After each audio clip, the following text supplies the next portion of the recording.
Bismillahirrahmanirrahim. Alhamdulillahilladzi hadana li hadza wa ma kunna linahtadiya laula an hadanallah. Wassalatu wassalamu ala sayyidina Muhammadin nuril hidayah wa ala alihi wa sahbihi nuril rasyad. Rabbi shrah li sadri wa yassir li amri wahlul 'uqdatam min lisani yafqahu qawli. Raditu billahi rabban bil islami dinan wa bi Muhammadin nabiyyan wa rasulan.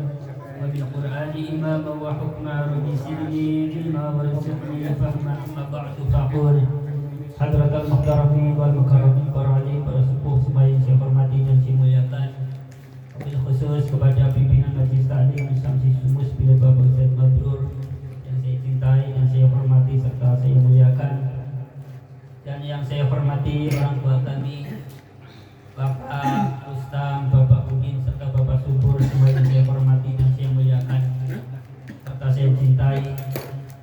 Tak lupa rekan-rekan semuanya seide senasib seperjuangan, semuanya yang saya cintai dan saya hormati serta saya muliakan. Mari kita sama-sama membaca hamdalah alhamdulillahirabbil alamin sebagai ungkapan syukur kita ke hadrat Allah Subhanahu wa taala yang telah memberikan nikmat hidup yang begitu besar dan begitu banyak kepada kita sekalian. Di antara nikmat hidup yang masih dapat kita rasakan bersama-sama sampai di malam hari ini, alhamdulillah kita semuanya masih diberikan takdir yang baik oleh Allah Subhanahu wa taala berupa bisa sama-sama menghadiri majlis yang mulia, yakni majlis silaturahim, majlis taklim dan majlis zikir serta majlis sholawat. Selanjutnya salawat serta salam semoga tersanjungkan atas baginda Nabi Muhammad sallallahu alaihi wasallam. Saudaraku rahimakumullah, terima kasih atas doanya untuk saya pribadi dan doa yang sama untuk panjenengan semuanya.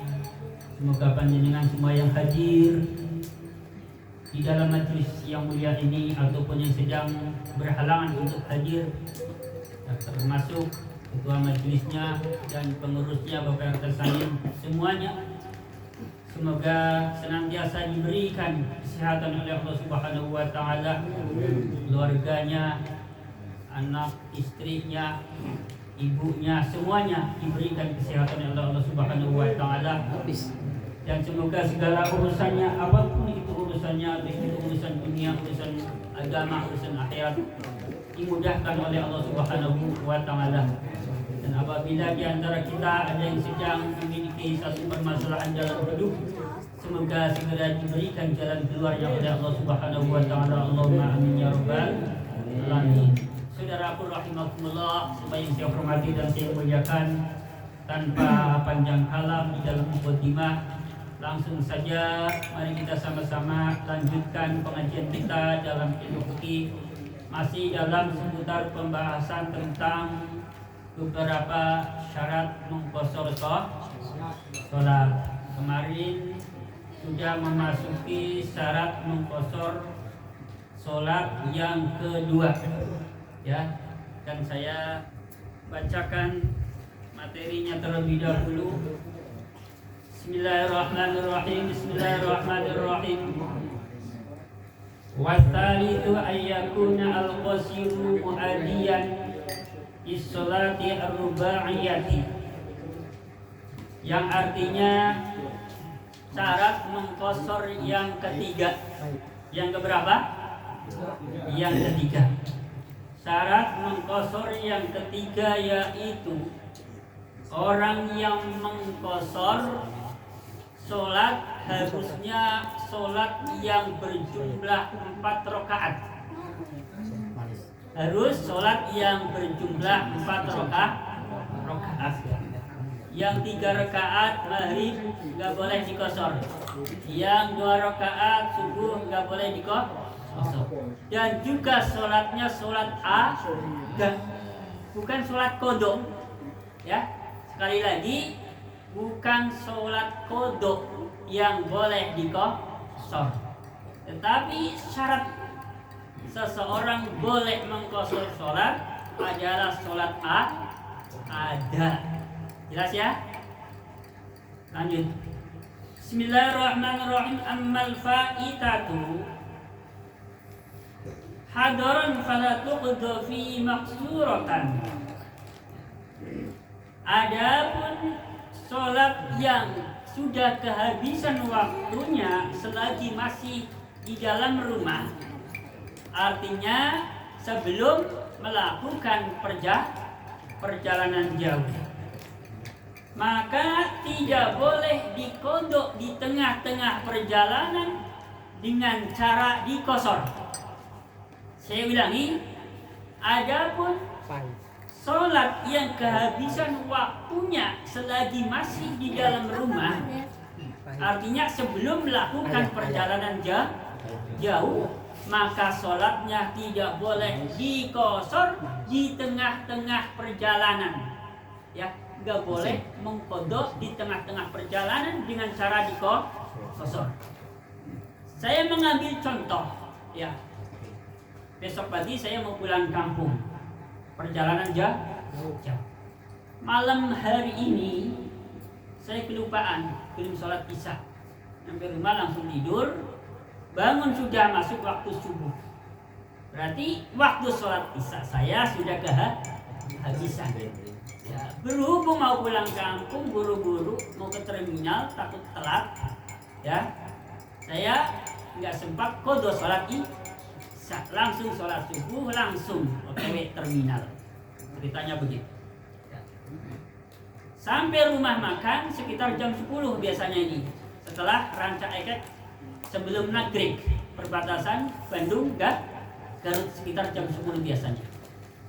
Lanjutkan perjalanan, nanti di rest area sekitar daerah Ciamis mendekati Banjar, biasanya kurang lebih jam 1-an Pak Subur, ya, atau setengah 2. Ya. Berarti di situ masuk waktu duhur. Di situ biasanya di rest area, ya, saya sholat duhur di situ, ya. Di situ saya mengqasar sholat duhur karena memang diperbolehkan. Ini artinya saya mengqasar sholat duhur, sholat ada. Tetapi sholat isya-nya ini yang malam harinya nggak dikerjakan, ya, tidak boleh saat itu dikodok dengan cara dikosor. Silahkan dikodok saat itu, tetapi kodoknya dengan cara menyempurnakan. Jadi saya ulangi lagi, ya, sholat kodok yang terjadinya itu sebelum melakukan perjalanan tidak boleh dikodok di tengah perjalanan dengan cara dikosor. Kalau mau dikodok di tengah perjalanan maka harus disempurnakan 4 rakaat. Jelas ya? Nanti kalau ada yang masih kurang jelas nanti pada saat sesi tanya jawab. Saya lanjutkan. Bismillahirrahmanirrahim. Wal fa'itatu fis safari tuqda fihi maqsuratan la fil hadari. Dan sholat yang kehabisan waktunya di tengah-tengah perjalanan itu boleh dikodok di tengah-tengah perjalanan dengan cara dikosor.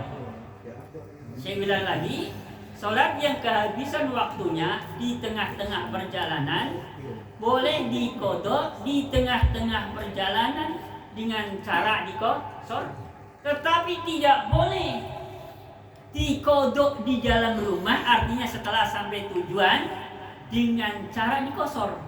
Udah nyampe rumah, kodok dikosor, nggak boleh, ya.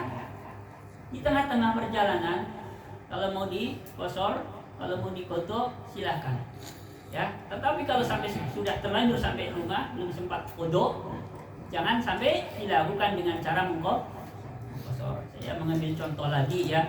Biasanya kan nyampe rest area, masuk waktu duhur. Sehubungan ini ada kemacetan yang nggak wajar sehingga waktu duhur keburu habis, ya. Saya belum sempat sholat duhur, ya. Sampai di rest area, ya, bis isi BBM, saya sholat duhur karena sudah masuk waktu asar, maka sholat duhurnya sholat kodok di situ boleh, ya. sholat qodok duhurnya dengan cara dikosor. Karena apa? Karena ini sholat yang kehabisan waktunya di tengah-tengah perjalanan, maka boleh dikodok di tengah-tengah perjalanan dengan cara dikosor. Jangan sampai nanti sudah terlanjur nyampe rumah, ya dikodok, dikosor. Kalau mau dikodok di rumah dengan cara disempurnakan. Lanjut.